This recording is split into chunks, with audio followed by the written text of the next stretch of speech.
Hello, I'm Abby Martin, and this is Breaking the Set. Yesterday, the world lost a legendary man. Pete Seeger was a folk musician who produced over 100 records with hit singles such as Where Have All the Flowers Gone and Guantanamera. But Seeger was also an extremely influential activist. He advocated for issues ranging from workers' rights to environmental conservation. And he was certainly a radical, especially for the 1950s, when he openly opposed McCarthy's witch hunt against communism. He was even thrown in jail for a year after being subpoenaed by the House Un-American Activities Committee. In the 60s, Seeger continued to advance multiple progressive movements and helped popularize the civil rights anthem, We Shall Overcome. So, as we say goodbye to a true American legend, we'll remember Pete Seeger not only for his music, but for his courage to defend and resist. Now let's break the set.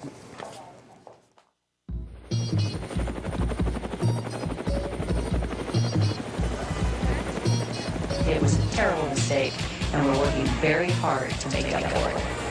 And once again, we put something on the air. It's a flat-out lie. Have you ever had sex with Governor Rick Perry? No, wait, do not answer that. I want you to watch what we're about to do because you've never seen anything like this on television.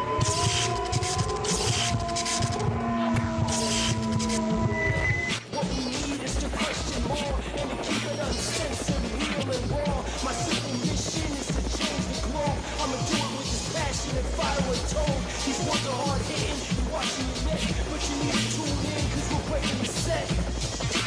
Breaking the set. Breaking the set.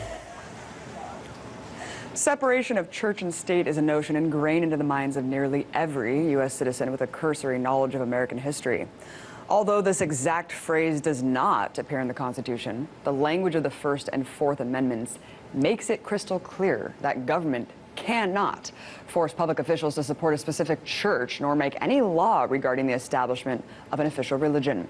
With this in mind, what happened recently at a public school in Louisiana should concern religious atheist and agnostic citizens alike. Last week, the ACLU filed a lawsuit against Negrete High School for threatening a student to change his Buddhist beliefs in order to conform with a curriculum that promotes creationism instead of evolution. According to the lawsuit, sixth grade teacher Rita Rourke gave her students a test with this exact question. Isn't it amazing what the blank has made? The correct answer, the Lord. Yes, besides being written in what appears to be a YouTube troll language, I think it's safe to say that the question promotes a certain subjective agenda. The boy in the lawsuit, only identified as CC to protect his identity, unfortunately got this one wrong. Because as a Buddhist, he said he didn't believe in God. Miss Rourke allegedly responded by saying, "You're stupid if you don't believe in God," and also described both Buddhism and Hinduism as stupid. Now, if you think this is just about a rogue teacher promoting her own belief system on impressionable children, think again. Because what happened next demonstrates Louisiana's advocacy and codification of this type of teaching in taxpayer-funded schools. After the incident, Cece's parents confronted the parish superintendent, Sarah Ebarb, and expressed their concerns about how their son had been treated. Ebarb allegedly responded by telling them that this is the Bible Belt and they shouldn't be offended to see God here. But don't worry, as a pragmatic, solutions-oriented educator, she also had some terrific words of advice for the child's parents. Either change your faith or transfer to another school where there are, quote, more Asians. Wow, call me racist, but don't call me subtle. Unfortunately, this kind of ideological warfare on America's children is not unique to the Bayou State. Along with Louisiana, Tennessee also permits public school teachers to teach, quote, alternatives to evolution on the taxpayer dime. In Texas, more than 17,000 students are enrolled in one public charter system, which provides a biology textbook that states, "In the beginning, God created the heavens and the earth." Where have I heard that phrase before? Yes, under the context of biology, this school is teaching women that they came from a man's rib. Listen, it's one thing to teach religion to children in a religious studies class, but it's another thing entirely to promote divine intervention as fact in a public school biology class. This is the kind of thing we argued about back in 1925 when teaching evolution was considered a violation of state law. That was 89 years ago. Don't you think it's time we evolve?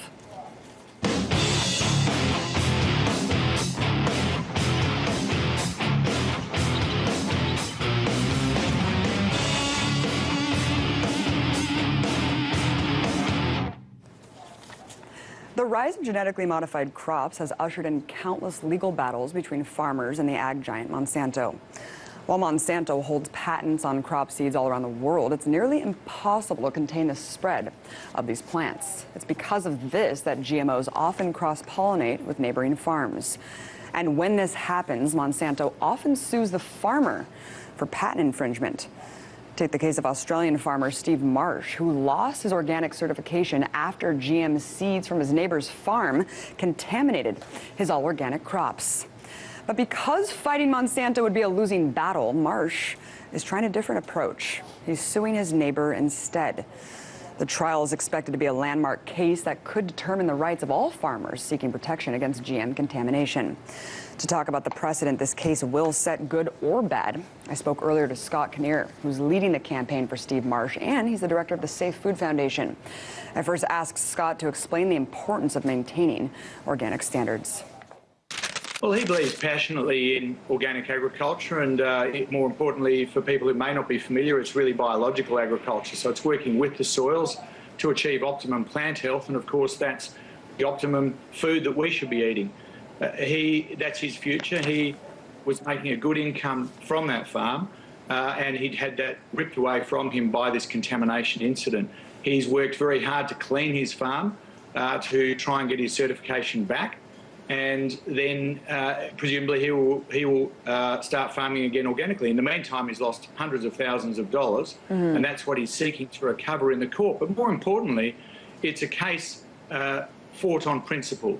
It's about who's going to pay for the cost of contamination of genetically modified crops on non-GM and organic crops, and where is that responsibility going to lie? We believe it should be with the genetically modified industry and not suffering at the fate of contamination, the organic industry or the non-GM industry. Why take the farmer to court and not Monsanto?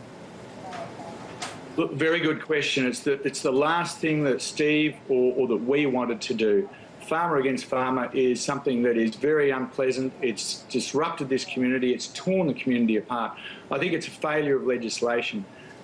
Suffice to say that in this particular case, the other side, the other farmer, is being well supported by a pro-GM lobby group. So it is a case on principle.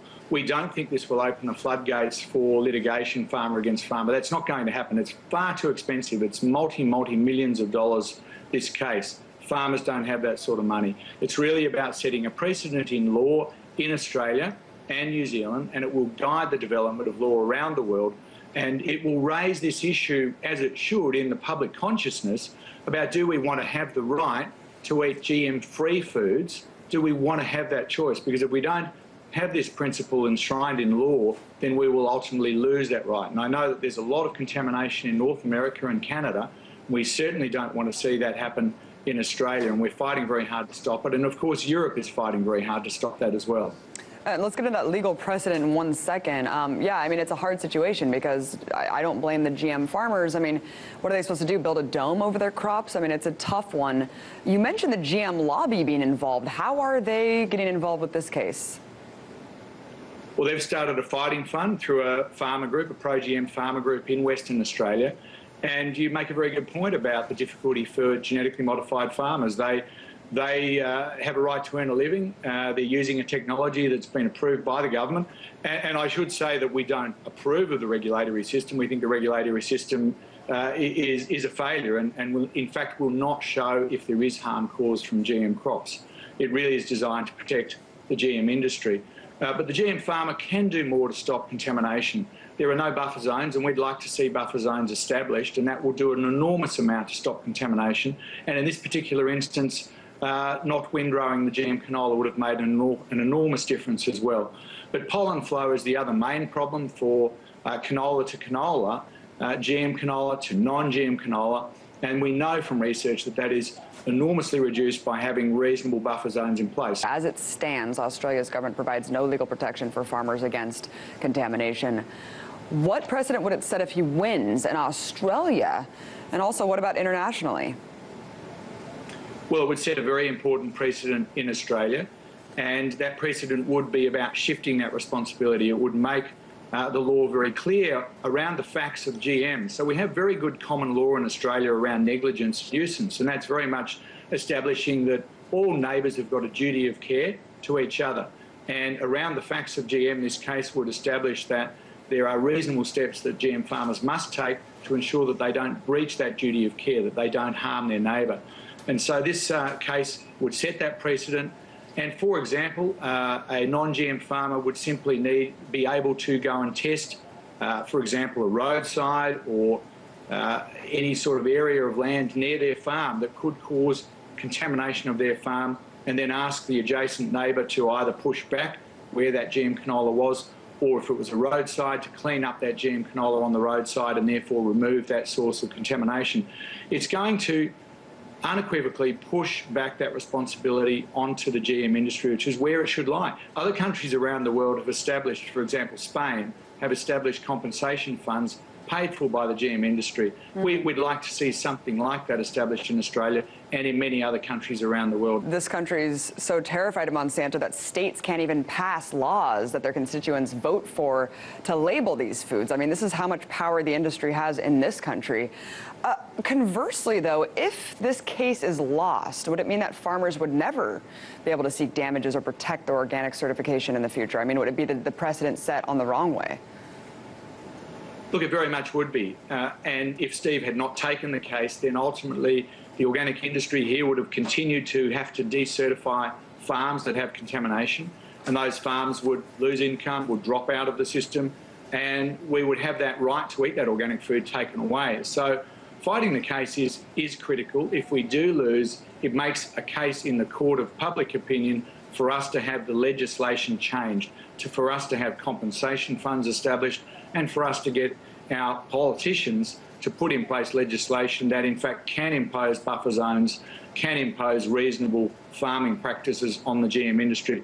The public consciousness is rising and certainly doesn't want contamination of their food supply. So I think there's a very good case, if Steve loses, to change the laws and ultimately achieve our objective that way, albeit it will take a lot more time and a lot more money and a lot more pain and suffering. We've already been through a lot with this case over the last years, I can assure you of that. Well, the fight's definitely not ending with this case, but I'm glad the case is happening. It's definitely an issue that needs to be put in the public spotlight. Safe Food Foundation setting up a fundraiser on behalf of Steve. Everyone check it out. Thank you so much, Scott Kinnear, Director, Safe Food Foundation, for coming on and breaking it down. Thanks so much, Abby, for your interest in this. Coming up, I'll break the set on the world's most popular digital currency, Bitcoin. We welcome Aaron Aid and Abby Martin, two of the terrific hosts on the RT network. Boom Bust, it's going to give you a different perspective. Give me one stock tip. Oh, never. I'll give you the information, you make the decision. Tell me about how breaking the set works. It's a revolution of the mind, it's a revolution of ideas and consciousness. Are you frustrated with the system? Yeah, extremely. Your politics would be described as angry. I think I'm a strong female. Are you single? 5 seconds. And over the mic is all fueling Joe. Did you know the press is the only industry specifically mentioned in the Constitution? Stand by. That's because a free and open press is critical to our democracy. Track Alpha. Roll Alpha. In fact, the single biggest threat facing our nation today is the corporate takeover of our government and our press. Stand by, camera 1. We've been hijacked by a handful of powerful transnational corporations that will profit by destroying what our founding fathers once built up. I'm Tom Hartman, and on this show, we reveal the big picture of what's actually going on in the world. We go beyond identifying the problem. We try to fix it. Rational debate and a real discussion of the critical issues facing America. Stand by on camera, go. Ready to join the movement? Then welcome to the big picture.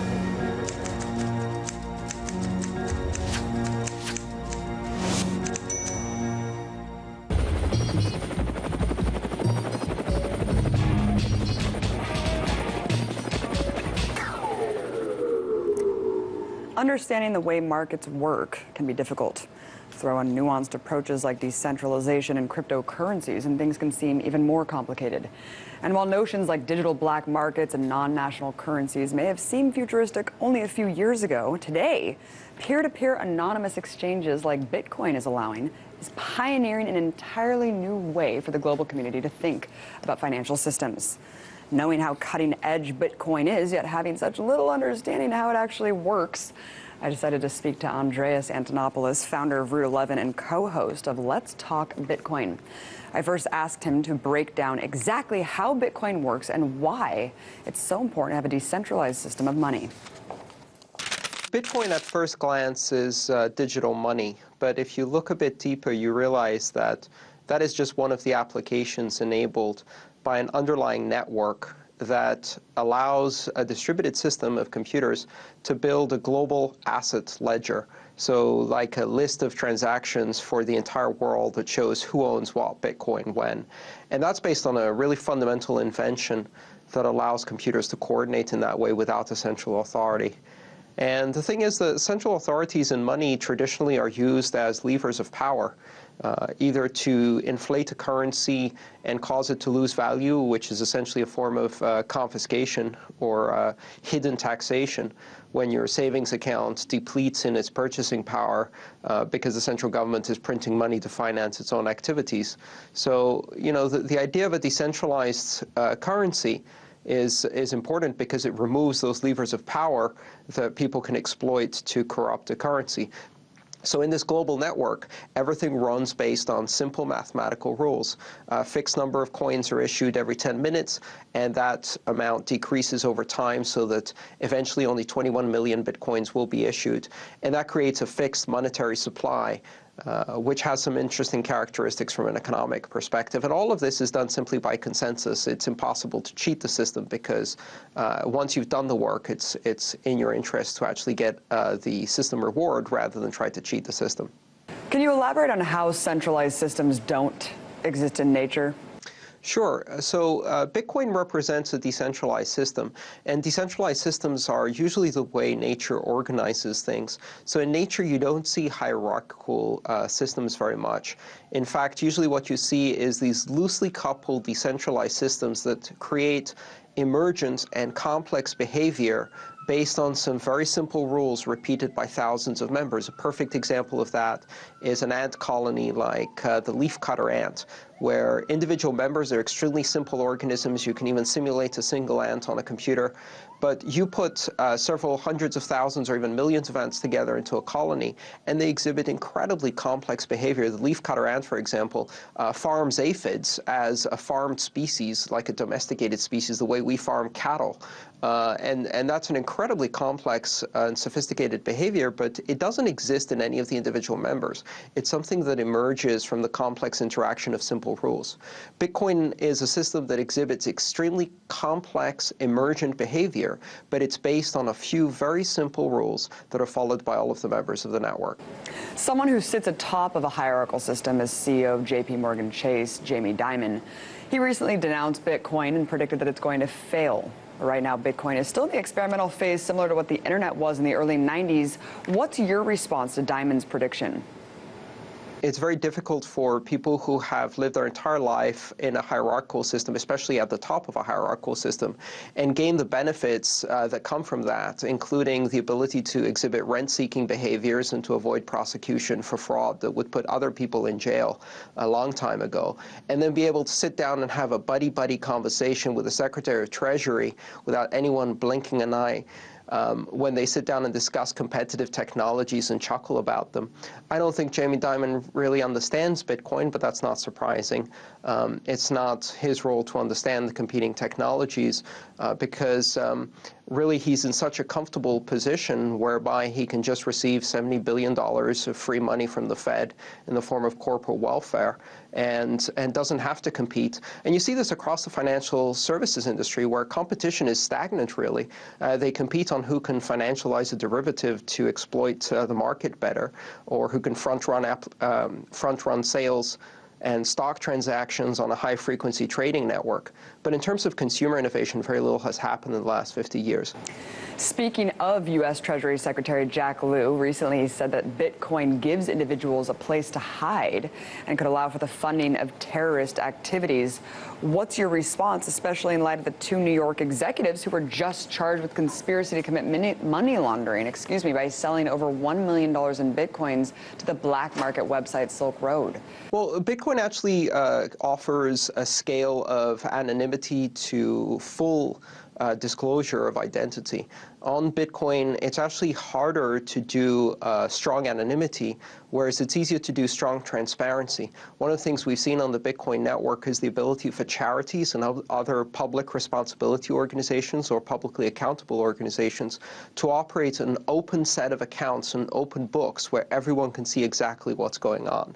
So if you want, you can use Bitcoin to deliver extreme fairness and transparency.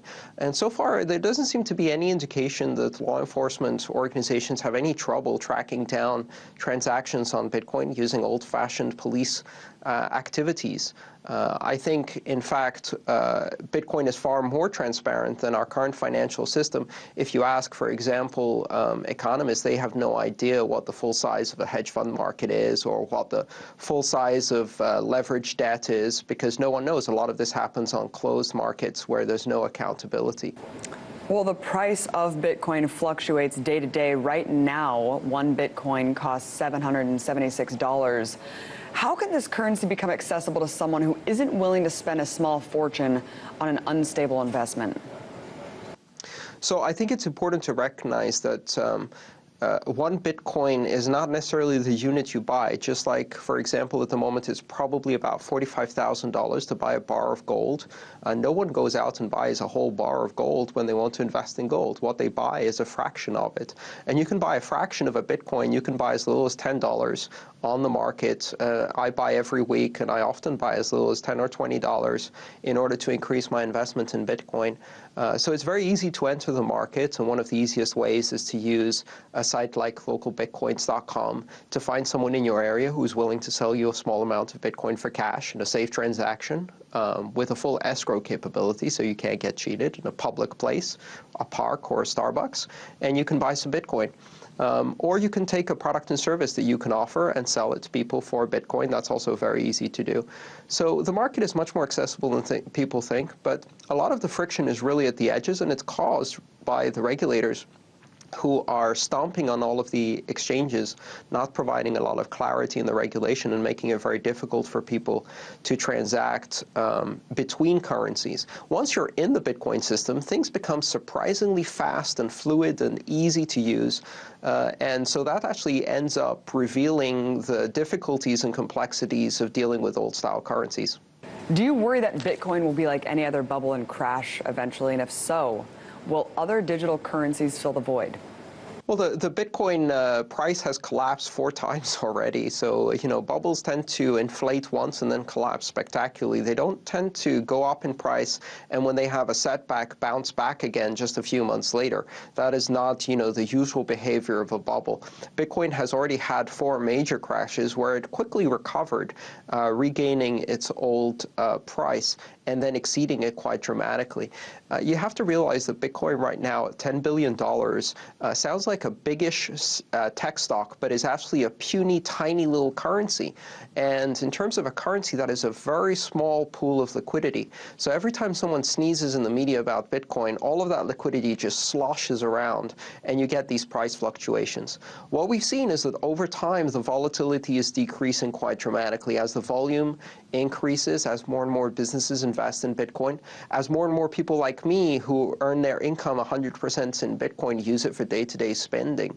The price becomes more and more stable. Over time, I don't think volatility is going to be a big problem. Meantime, what people don't see in the background is hundreds and hundreds of startups that have significant innovation, that are being invested in by mainstream investors, and that are creating thousands of jobs right now. So Bitcoin is a little island of growth and jobs and opportunity and innovation in a sea of stagnant economic conditions across Europe and across the world and across the US.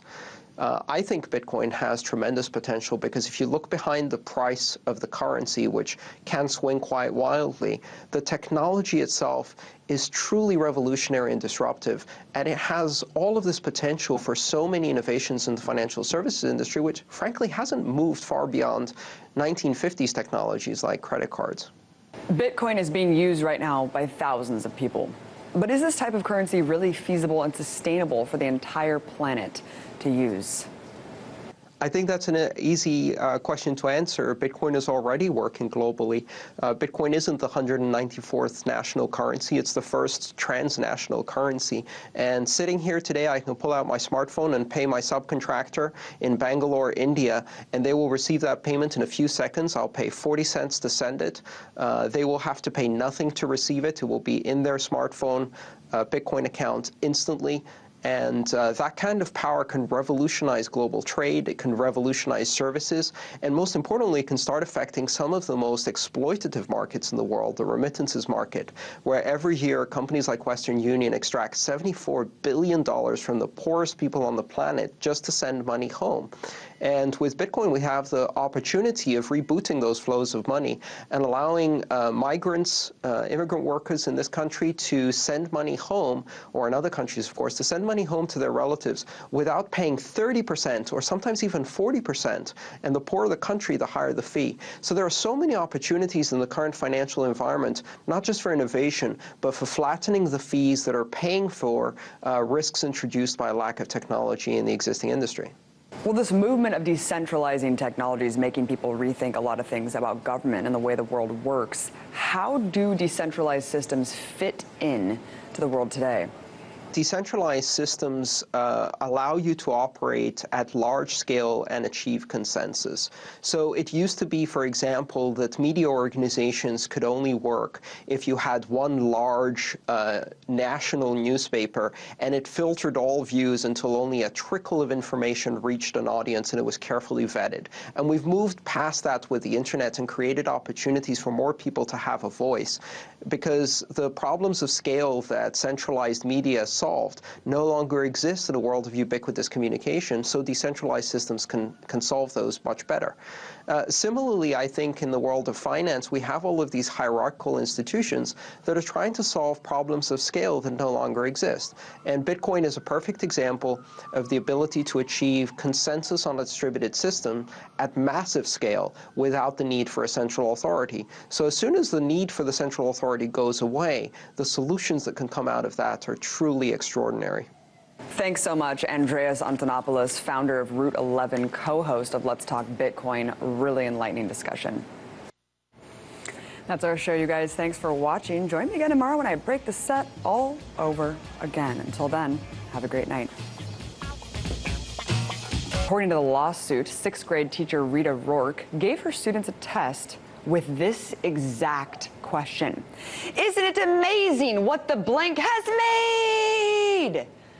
The correct answer, the Lord. Yes, besides being written in what appears to be a YouTube troll language, I think it's safe to say that the question promotes a certain subjective agenda. The boy in the lawsuit, only identified as CC to protect his identity, unfortunately got this one wrong. Because as a Buddhist, he said he didn't believe in God. Miss Rourke allegedly responded by saying, "You're stupid if you don't believe in God," and also described both Buddhism and Hinduism as stupid. Now, if you think this is just about a rogue teacher promoting her own belief system on impressionable children, think again. Because what happened next demonstrates Louisiana's advocacy and codification of this type of teaching in taxpayer-funded schools. After the incident, Cece's parents confronted the parish superintendent, Sarah Ebarb, and expressed their concerns about how their son had been treated. Ebarb allegedly responded by telling them that this is the Bible Belt and they shouldn't be offended to see God here. But don't worry, as a pragmatic, solutions-oriented educator, she also had some terrific words of advice for the child's parents. Either change your faith or transfer to another school where there are, quote, more Asians. Wow, call me racist, but don't call me subtle. Unfortunately, this kind of ideological warfare on America's children is not unique to the Bayou State. Along with Louisiana, Tennessee also permits public school teachers to teach, quote, alternatives to evolution on the taxpayer dime. In Texas, more than 17,000 students But you need to tune in, cause we're breaking the set. Breaking the set. Breaking the set. Separation of church and state is a notion ingrained into the minds of nearly every U.S. citizen with a cursory knowledge of American history. Although this exact phrase does not appear in the Constitution, the language of the First and Fourth Amendments makes it crystal clear that government cannot force public officials to support a specific church nor make any law regarding the establishment of an official religion. With this in mind, what happened recently at a public school in Louisiana should concern religious, atheist, and agnostic citizens alike. Last week, the ACLU filed a lawsuit against Negrete High School for threatening a student to change his Buddhist beliefs in order to conform with a curriculum that promotes creationism instead of evolution. As we say goodbye to a true American legend, we'll remember Pete Seeger not only for his music, but for his courage to defend and resist. Now let's break the set.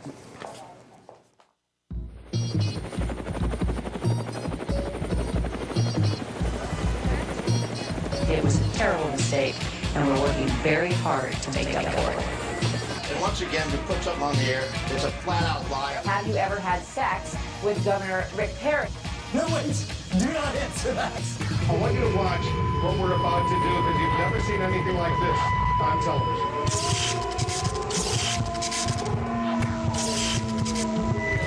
What we need is to question more and to keep it uncensored, real and raw. My simple mission is to change the globe. I'ma do it with this passion and fire with tone. These words are hard hitting. You watching me next.